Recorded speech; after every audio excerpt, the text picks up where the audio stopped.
Welcome to the kitchen. Today in Cultural Revivalist Kitchen here we're going to go over sourdough.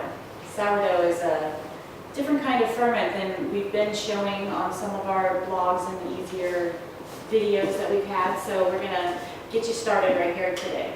So this one's also not a specific lacto fermentation or active fermentation the way that you think of maybe sauerkraut or kombucha, which are kind of our standbys. But this one's a really important ferment because you hear all about gluten sensitivity now and everybody having a hard time with wheat and digesting bread, and bread's been made out to be the enemy, and most of that's just based in the fact that we're eating breads in a way that's not historically normal. So traditionally, breads would pretty much always have been a fermented food. It would have been fresh ground grain, and they'd have proofed it in some way.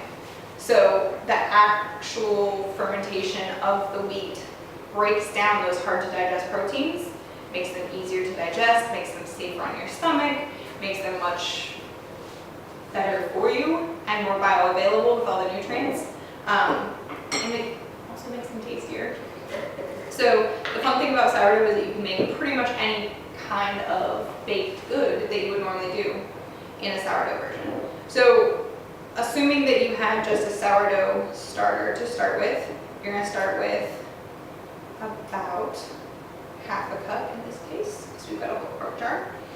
And there are fancy ways to do it. You can actually weigh out, if you watch a baker, a professional sourdough baker, they get crazy with it and they'll weigh out their flour and their water to make an equal volume to this starter, whatever you have.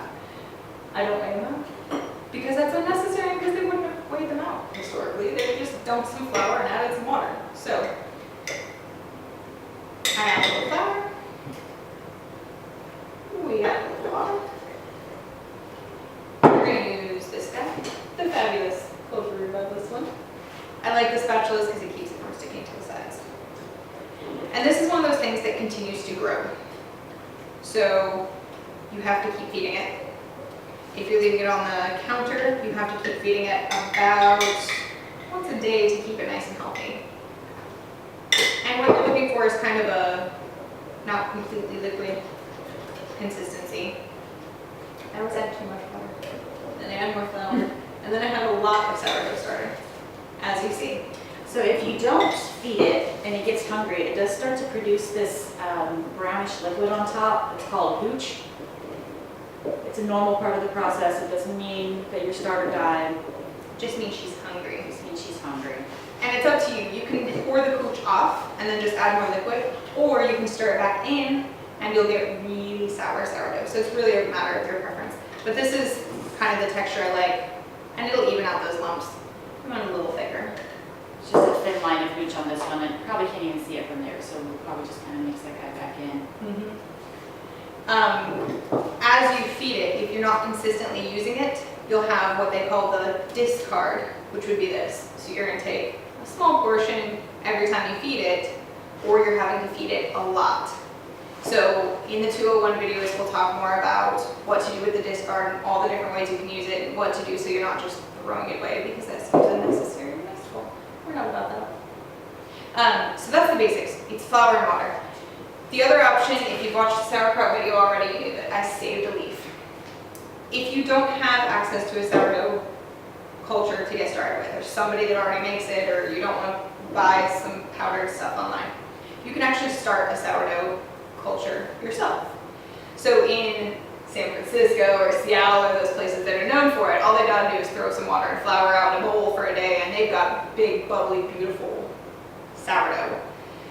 Something about the magic of the yeast and the air and the water, and I don't know why it's so much better there. It just is.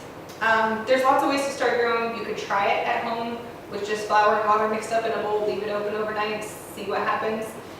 Make success with that. You can also cheat.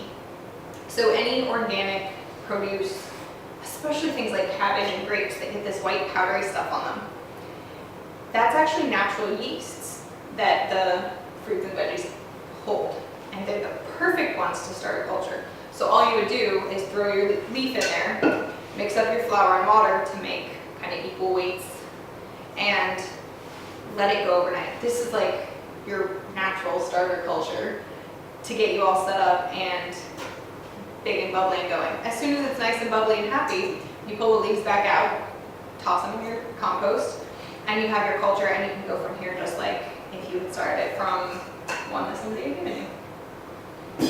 So join us back for the 201 to see what you can do with this, but give it a try and get yours started.